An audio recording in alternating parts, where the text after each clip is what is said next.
Shoots, he scores! Jeremy Roenick has propelled the Flyers to the Eastern Conference Finals.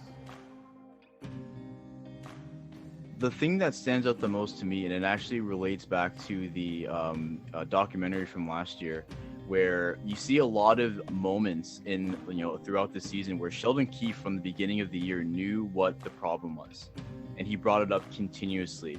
Even when they were winning, he brought it up. When they were losing, they brought it up.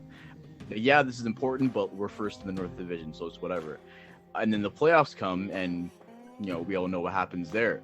So I think what is a big thing this season is that Sheldon Keefe can now, anytime things are going wrong, they can say, hey, remember what happened last year? Okay, we've won 7 out of 8 games. Okay, remember what happened last year? We've won 5 games in a row. Cool. Remember what happened last year?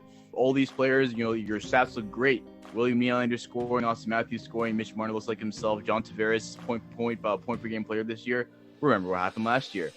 The evidence that comes with the danger of assuming that the regular season and the playoffs are separated is really big, and I think that's what hopefully separates this team from last year's team. I think the most reassuring thing starts with John Tavares and how from day one of the regular season has just looked like he's hit a different level. When it comes to Tavares, the first thing that comes up with him, for better or for worse, is the contract. Right? We focus on the core four. We think of Austin Matthews, who makes 11.6, Mitch Marner, who makes 10.9, William Nylander, who makes 6.9.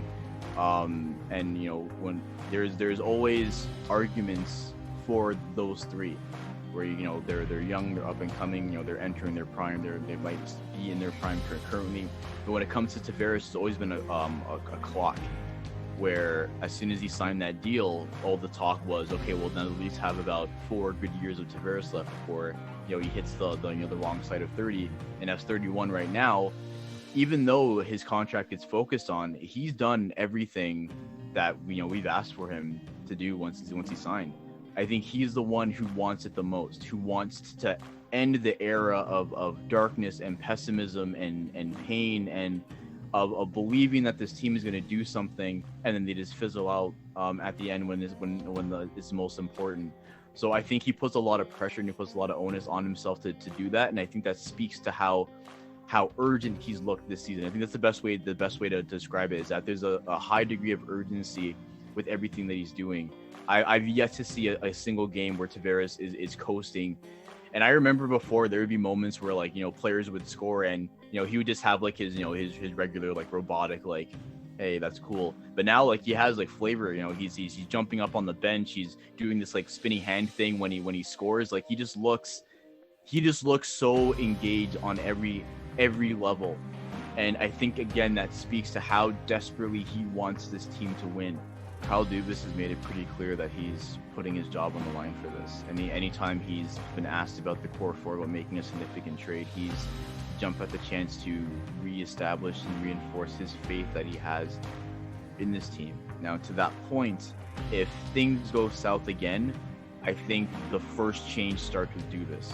I don't know if also comes with moving one of the core four players, or maybe a new GM that they come in, maybe they'll be tasked to make one of those moves, kind of as a fresh eyes within the organization. But I think Dubas would be that's the one move that I can see happening if the Leafs go south, because again he's risked everything to not really do too much, right? And especially after last year, everyone thought that heads would roll, that 5 years of not being able to do anything with these star players that we have.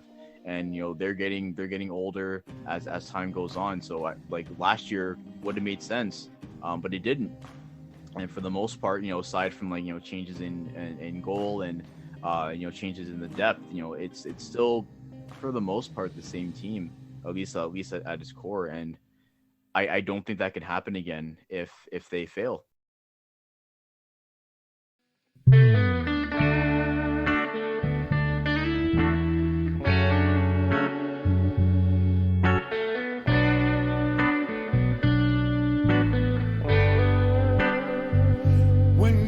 Got nothing left to give from a day of chasing dreams. Settle